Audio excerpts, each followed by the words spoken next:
Allah Subhanahu wa taala berfirman, "Wadrib lahum mathalar rajulaini ja'alna li ahadihima jannataini min a'nabin wa hafafnahuma binakhli wa ja'alna bainahuma zar'a."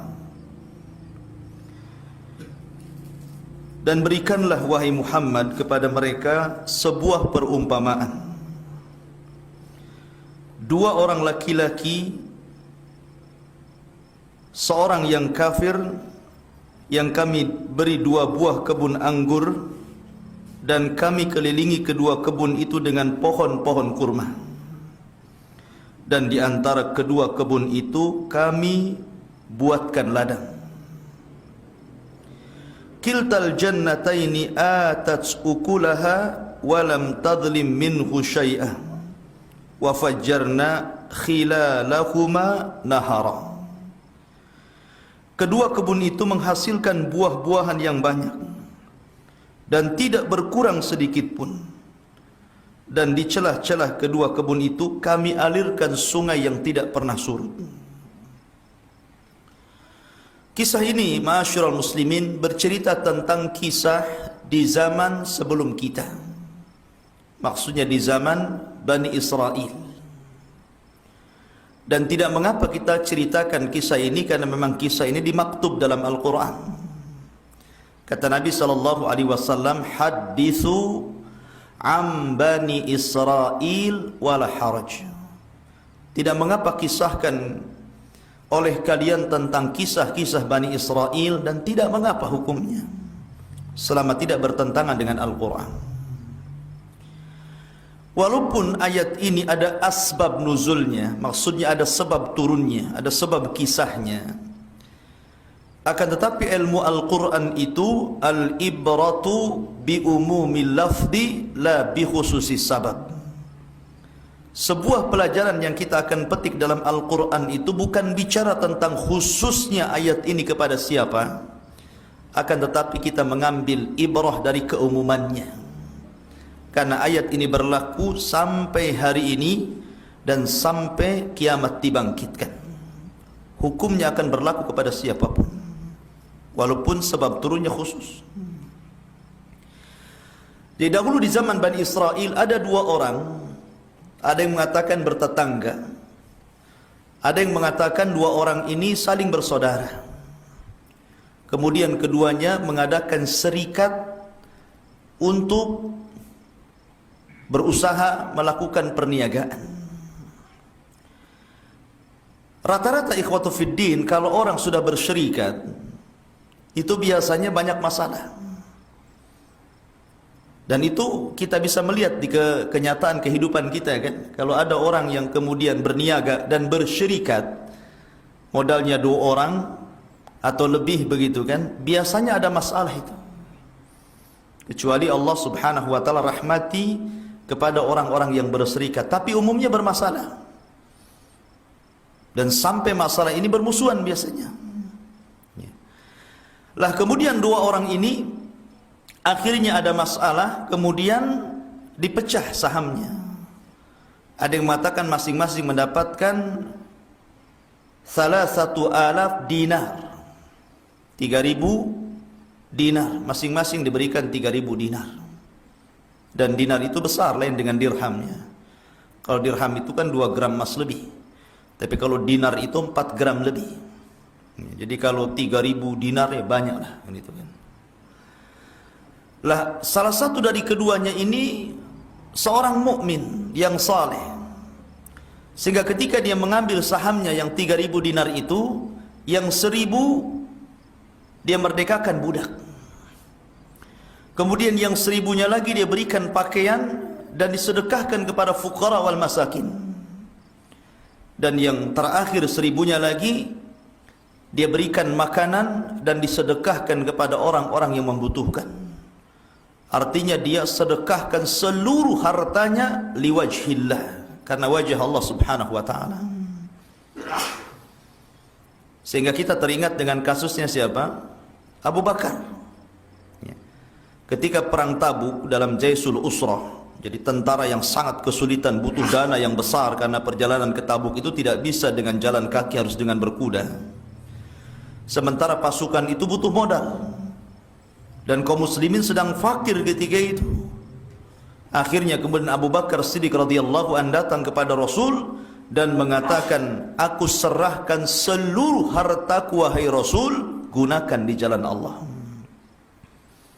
Pertanyaannya, boleh enggak seseorang itu menginfakkan seluruh hartanya? Pamannya antum punya rumah satu, punya kendaraan satu, punya uang di rekening, semuanya diinfakkan di jalan Allah. Boleh enggak hukumnya? Sebagian para ulama membagi, kalau memang orang yang menginfakkan itu memang memiliki hibrah dan pengetahuan seperti Abu Bakar. Abu Bakar ketika menginfakkan seluruh hartanya karena dia punya pengetahuan dalam perekonomian, dia tidak takut karena dia bisa cari lagi. Karena Abu Bakar itu kan saudagar emas. Mungkin kalau di zaman sekarang ini miliarder gitu kan. Sehingga walaupun diinfakkan seluruh hartanya, dia punya hibrah, punya pengetahuan untuk mencari kekayaan lagi. Maka kalau kondisinya seperti ini tidak ada masalah. Tapi kalau seandainya dia bukan seperti itu, ya, dia menginfakkan hartanya semuanya, maka ini haram, tidak boleh.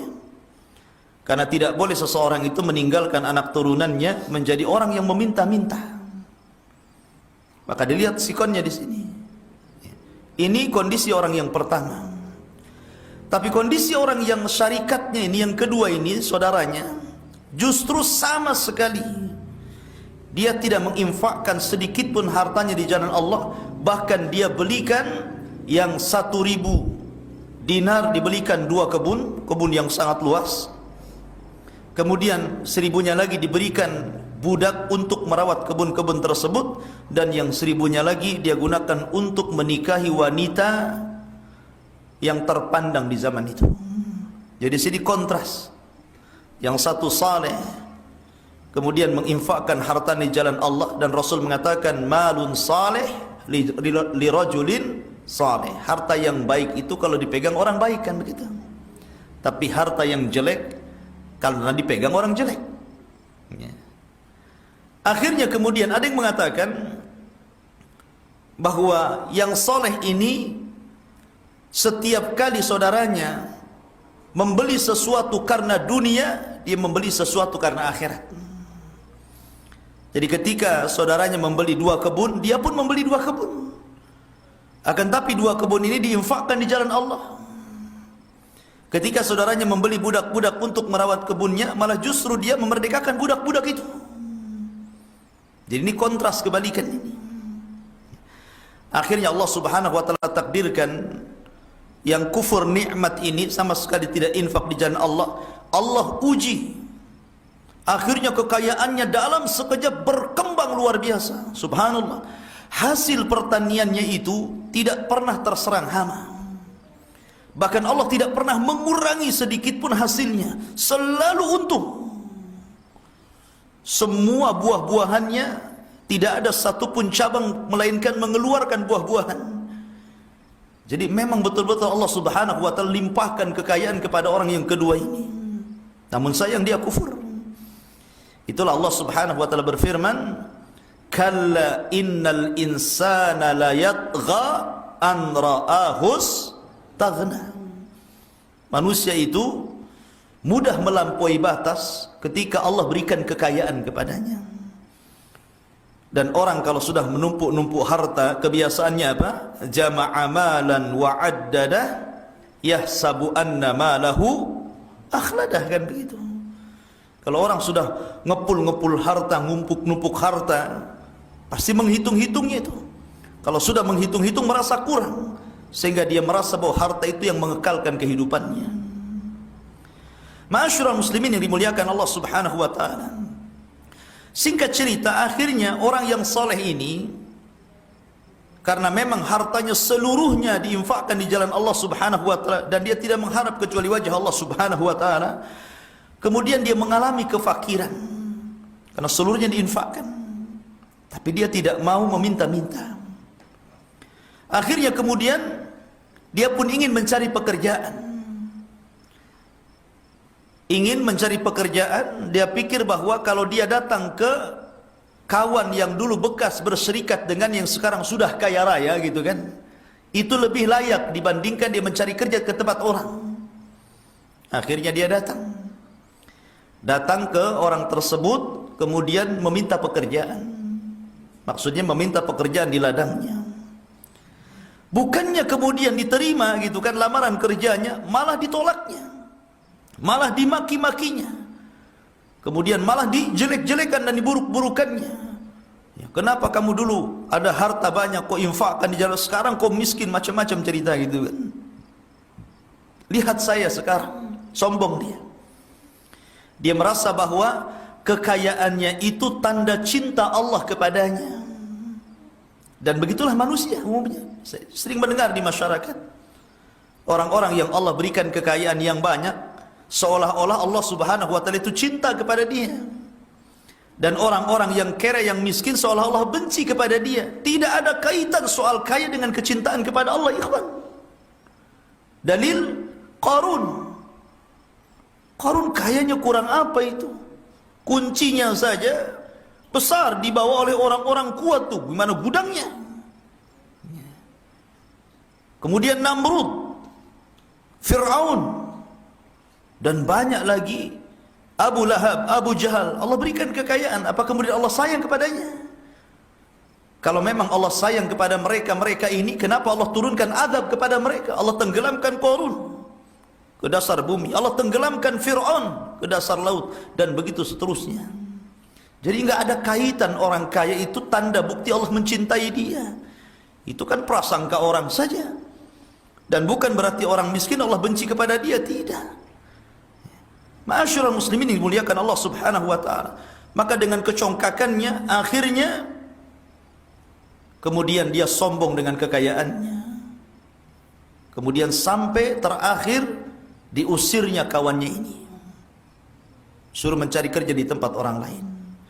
Disinilah secara global kisah ini disebutkan dalam surah ini yang kita akan baca.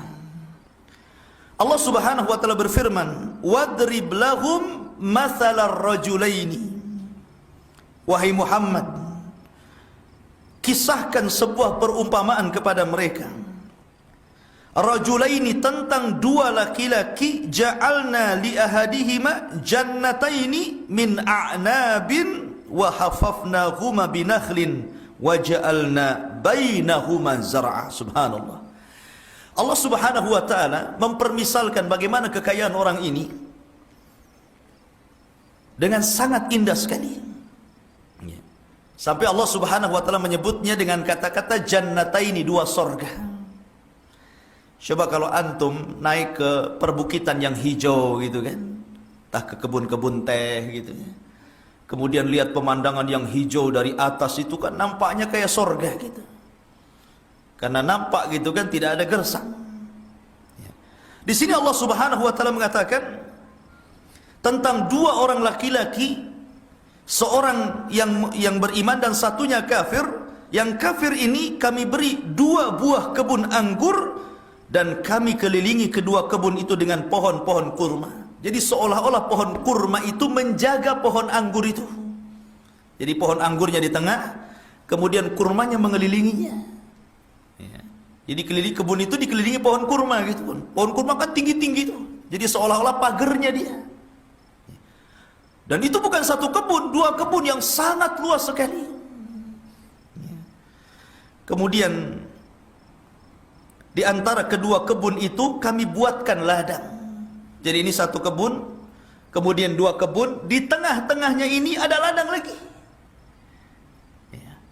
Mungkin ada apa namanya, biji-bijian atau apa gitu kan. Kemudian Allah mengatakan kiltal jannataini atat ukulaha walam tadlim minhu syai'a. Subhanallah.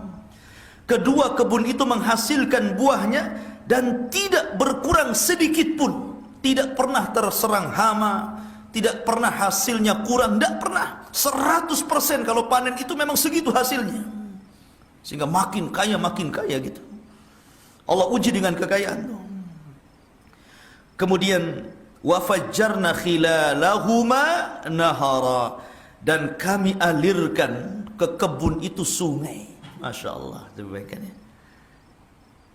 Terkadang kita kalau lihat orang yang ada di sawah itu gantian itu ya. Kalau irigasi itu, kadang tutup sana, kadang tutup sini, kadang bertengkar gara-gara air. Kadang-kadang ada orang yang nimba di sumur ini untuk nyiram kebun sana. Ini memang Allah mudahkan semuanya gitu kan. Dia tidak capek lagi, airnya ini ngalir ke kebunnya. Dan tidak pernah lelah, dia tidak pernah capek, seolah-olah dia hanya memetik hasilnya saja.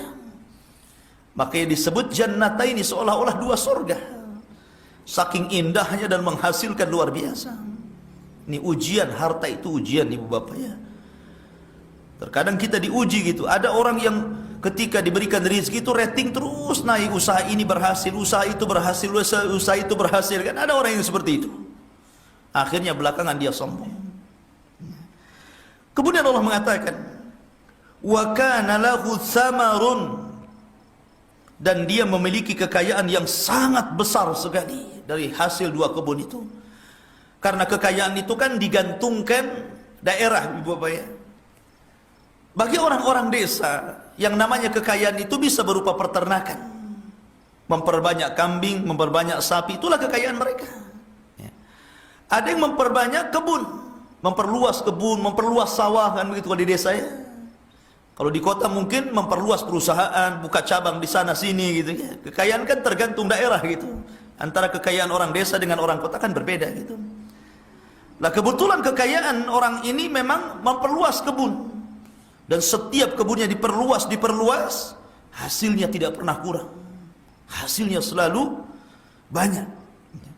Faqala, mulailah di sini terjadi hiwar, terjadi dialog antara orang yang diberikan kekayaan dan kafir ini dengan kawannya yang saleh yang menginfakkan seluruh hartanya tadi.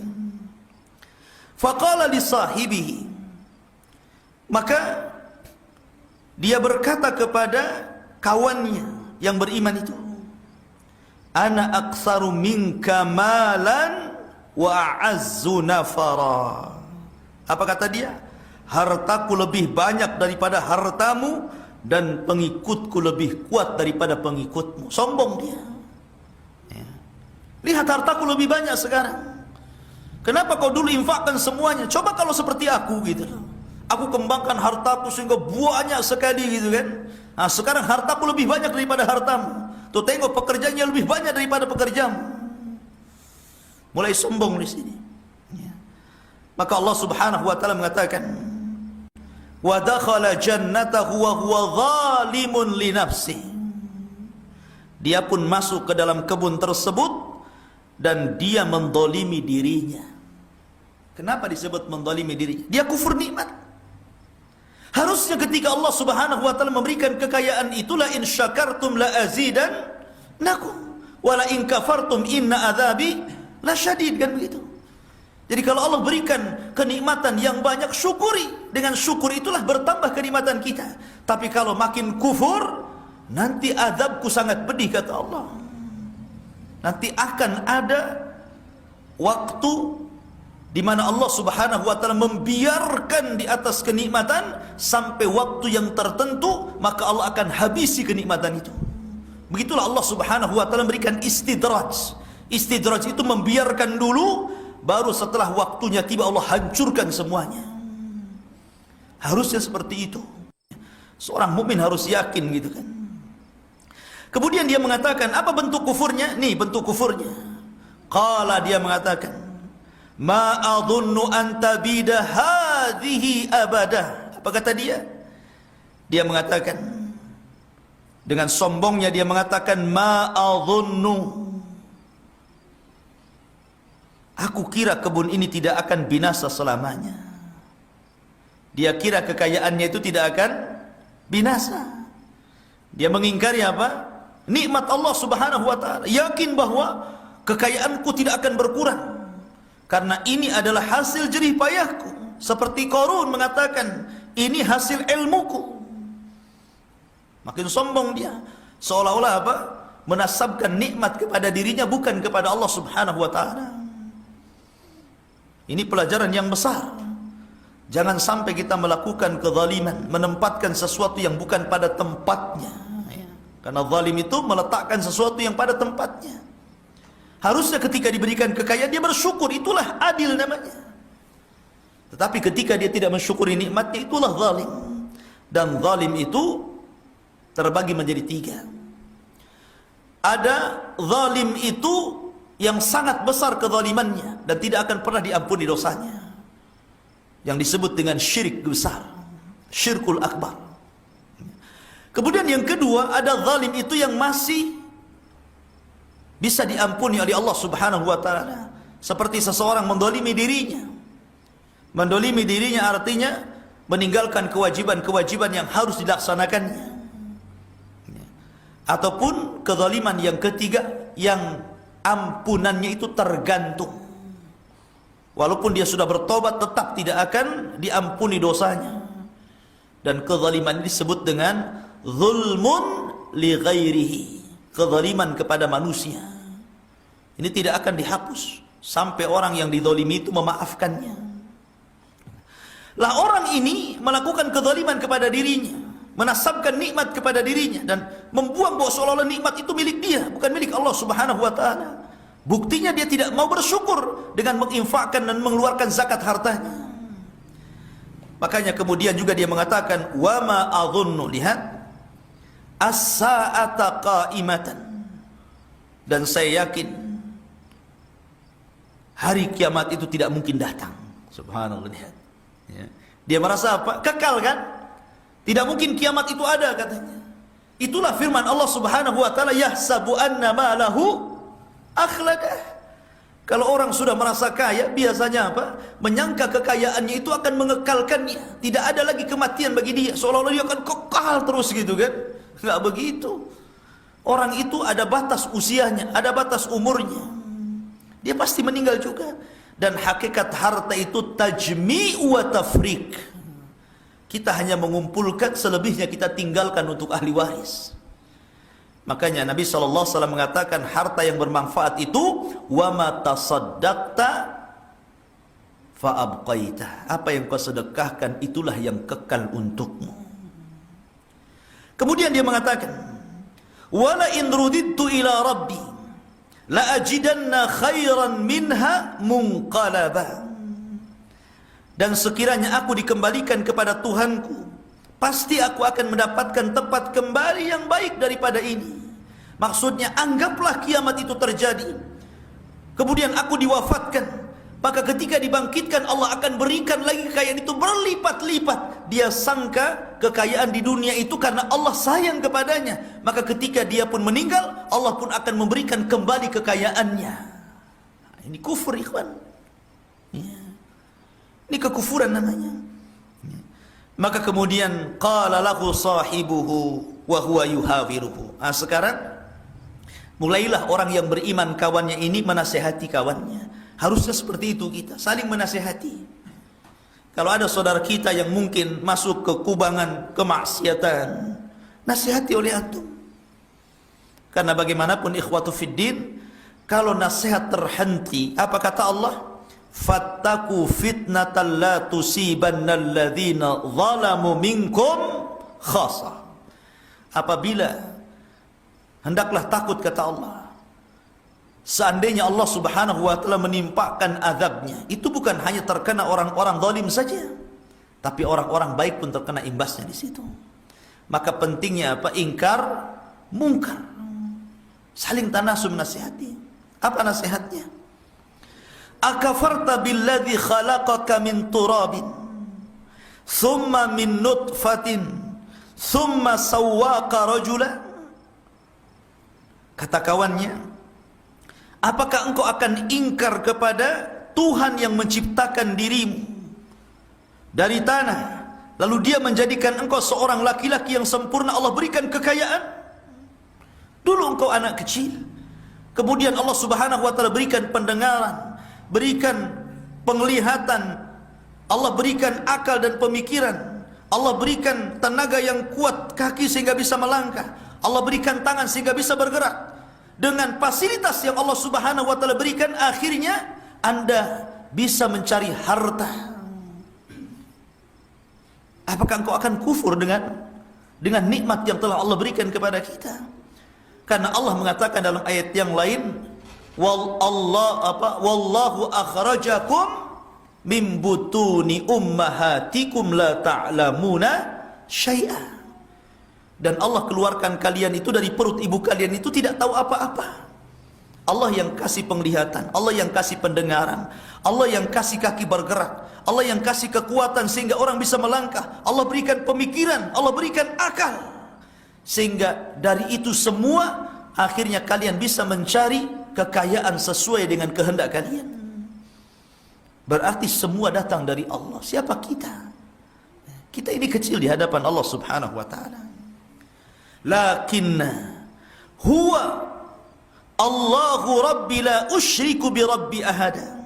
Tetapi aku percaya bahwa Dia Allah Tuhanku dan aku tidak mempersekutukan Tuhanku dengan siapapun.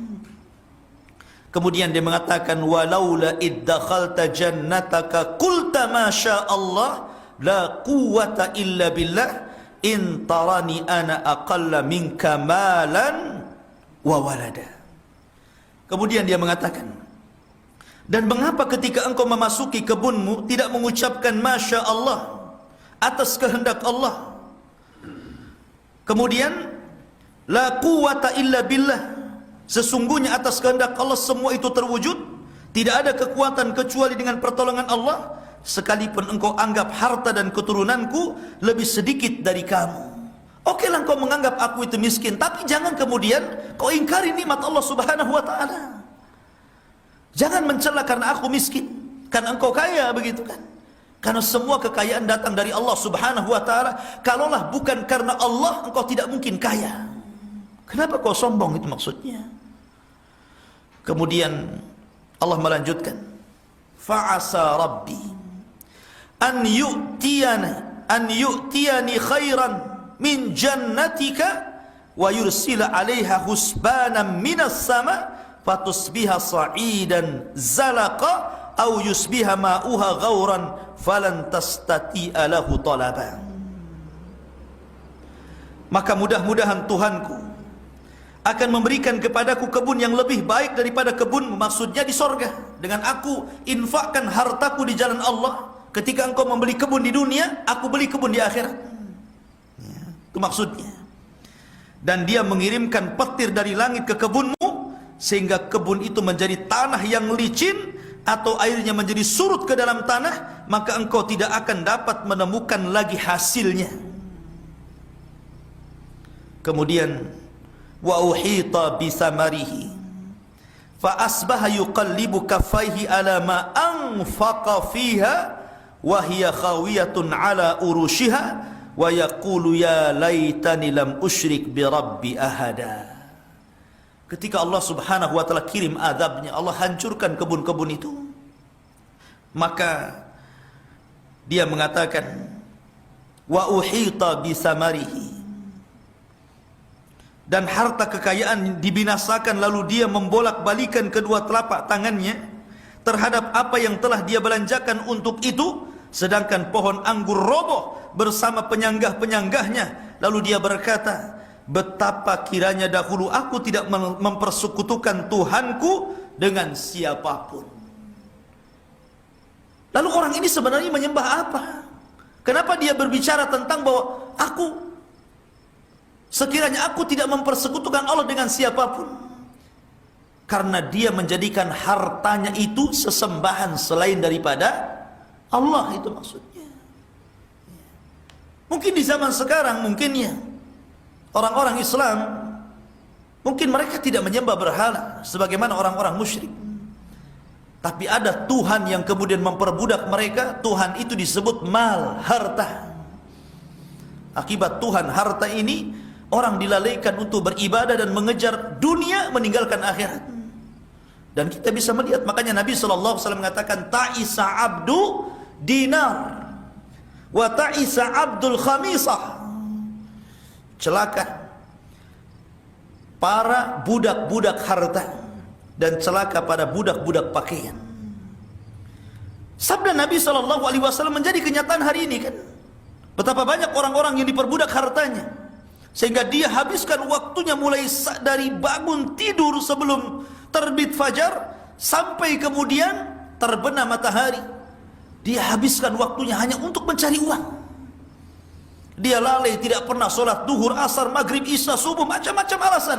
Dia muslim padahal. Berarti dia telah menjadikan harta itu sesembahan selain daripada Allah subhanahu wa ta'ala. Ataupun mungkin para wanita yang mereka terlalu cinta dengan model pakaian, model tas, model-model yang lainnya, sehingga dalam pemikirannya dia hanya mengingatkan bagaimana caranya dia mendapatkan harta dan begitu seterusnya, mendapatkan pakaian dan begitu seterusnya. Maka ayat ini ada satu pelajaran besar agar kita senantiasa mensyukuri nikmat Allah. Kita lihat kesudahan orang-orang yang kufur, ikhwan. Kita lihat kesudahan orang-orang yang kufur. Ya. Banyak orang-orang yang kufur nikmat itu kesudahannya Allah subhanahu wa ta'ala hancurkan di akhirnya. Saya contohkan Qarun. Qarun memang nikmat di awal, tapi lihat akhirnya Allah tenggelamkan ke bumi. Fir'aun nikmat di awal, akhirnya Allah tenggelamkan di permukaan lautan. Lihat Namrud, akhirnya Allah subhanahu wa ta'ala bunuh Namrud dengan seekor lalat. Allah membunuh Namrud dengan seekor lalat. Bahkan kita kenal kisah Saba. Nanti kita akan ceritakan kisah Saba, negeri Saba. Kisahnya luar biasa. Dalam Al-Quran dikisahkan. Kesudahannya apa? Allah kirim tikus-tikus sebesar kucing menggerogoti bendungan Ma'rib, sehingga roboh bendungannya. Kemudian datang banjir bandang yang sangat besar meluluh lantakkan negeri Sabah. Padahal negeri itu disebut negeri sorga, di mana kebun buah-buahannya tidak dipetik tetapi jatuh sendiri. Jadi kalau orang mengambil buah itu cuma bawa bakul, masuk ke dalam kebun, keluar sudah penuh, gak perlu dipetik. Kebun ajaib namanya. Makanya orang-orang dahulu dikatakan kebun sorga itu. Tapi setelah datang banjir yang sangat besar, tidak tumbuh kecuali hanya beberapa pohon, itu pun tidak manfaat buahnya. Itulah kesudahan orang-orang yang kufur nikmat. Maka di sini ada pelajaran besar dari kisah sahibul jannataini, bahwa seorang mukmin harus cerdas, bahwa nikmat itu datang dari Allah, maka kembalikan kepada Allah subhanahu wa ta'ala. Jangan sampai kufur. Karena kalau kita melihat kisah-kisah orang-orang yang kufur nikmat, subhanallah, tidak disisakan kenikmatan itu, bahkan Allah kirimkan azab yang sangat pedih. Untuk mengakhiri cerita kita ini, dahulu di zaman Bani Israel ada 3 orang yang Allah berikan penyakit. Yang satu botak kepalanya, dan di kepalanya ada penyakit yang menjijikkan manusia sehingga orang lari. Yang satu memang dari kecil dibutakan oleh Allah sehingga dia tidak bisa melihat satu cahaya pun. Dan yang satu diberikan penyakit kulit sehingga orang lari karena jijiknya penyakit itu. Kemudian Allah subhanahu wa ta'ala kirimkan malaikat menjelma menjadi para penolong, menjadi penolong dan pengobat, datang kepada orang yang penyakit kepalanya ini dan mengatakan, kira-kira apa yang kau kehendaki dalam dunia ini? Maka kata orang yang botak ini, yang punya penyakit di kepalanya, dia mengatakan, demi Allah, aku hanya menginginkan kepalaku sembuh. Kemudian Allah berikan rambut yang paling indah, itu saja. Akhirnya Allah kabulkan. Diobati kepalanya lewat malaikat ini, tiba-tiba kemudian rambutnya tumbuh dan dia menjadi manusia terindah rambutnya. Kemudian malaikat ini mendatangi orang yang buta tadi dan menanyakan, apa yang kau kehendaki di dunia ini? Dia mengatakan, demi Allah, aku tidak menghendaki sesuatu kecuali agar Allah membukakan kedua mataku dan aku bisa melihat kekuasaannya. Akhirnya kemudian matanya disembuhkan dan bisa melihat. Dan yang terakhir, kepada orang yang punya penyakit kulit, sama juga, akhirnya disembuhkan penyakit kulitnya. Ketika itu malaikat ini masing-masing memberikan binatang sepasang. Kepada yang sembuh kepalanya sehingga tumbuh rambut yang indah, Allah berikan 2 unta. Malaikat ini berikan 2 unta sepasang. Kemudian yang kulitnya rusak akhirnya menjadi kulit terindah, Allah berikan sapi sepasang, dan orang yang buta Allah berikan kambing sepasang. Tahun demi tahun, akhirnya unta ini beranak pinak sampai memenuhi lembah. Kemudian yang punya sapi beranak pinak sampai memenuhi lembah. Yang juga kambing juga sama, beranak pinak sampai memenuhi lembah. Akhirnya di sini Allah berikan ujian. Mereka sudah diberikan nikmat, disembuhkan penyakitnya, dan Allah berikan kekayaan. Diutus lagi malaikat, tapi menjelma sebagai orang miskin, peminta-minta. Dia datang kepada orang pertama dan mengatakan, wahai fulan, aku ini miskin, berikan sesuatu kekayaanmu kepada aku sangat membutuhkan. Rupanya dia sombong dan mengatakan, kekayaan ini adalah warisan nenek moyangku, aku tidak akan memberikan kepadamu secuil pun, pergi sana. Maka dia tidak tahu kalau itu malaikat. Maka orang ini mengatakan, kalau engkau dusta, maka Allah akan kembalikan musibah itu kepadamu. Akhirnya betul. Tiba-tiba kepalanya botak kembali, penyakit kepalanya datang, dan seluruh untanya mati. Balik miskin. Ya. Kemudian yang kedua, datang kepada orang yang kulitnya rusak, yang sudah indah, sudah menjadi saudagar sapi. Maka orang ini malaikat yang menjelma peminta-minta juga meminta-minta, tapi dia pun kufur nikmat, tidak memberi sedikit pun. Akhirnya Allah kembalikan kulitnya menjadi rusak dan seluruh binatangnya dimatikan. Miskin lagi. Ketika sampai kepada orang yang buta inilah, orang yang buta ini merasa bersyukur kepada Allah. Dia mengatakan, kalau engkau ingin kambing, ambil tuh kambing semuanya. Karena dengan aku bisa melihat, sungguh ini nikmat yang tidak terkira. Kemudian malaikat ini kemudian mengatakan, sesungguhnya aku hanyalah malaikat yang diutus Allah untuk menguji kalian. Dan aku lihat engkau bersyukur kepada Allah, maka ambillah kekayaan itu, dan Allah akan tetap memberikan kesembuhan kepada kedua matamu. Allah kekalkan tuh, ya kan? Karena apa? Dia syukur, yang lainnya kufur. Oleh karena itu, ikhwatu fillah muliakan Allah Subhanahu wa taala, peganglah ayat Al-Qur'an, la in syakartum la azidannakum wa la in kafartum inna adzabi lasyadid. Kalau engkau bersyukur akan nikmat Allah, Allah tambah nikmatnya. Tapi kalau engkau kufur kepada nikmat Allah, maka Allah akan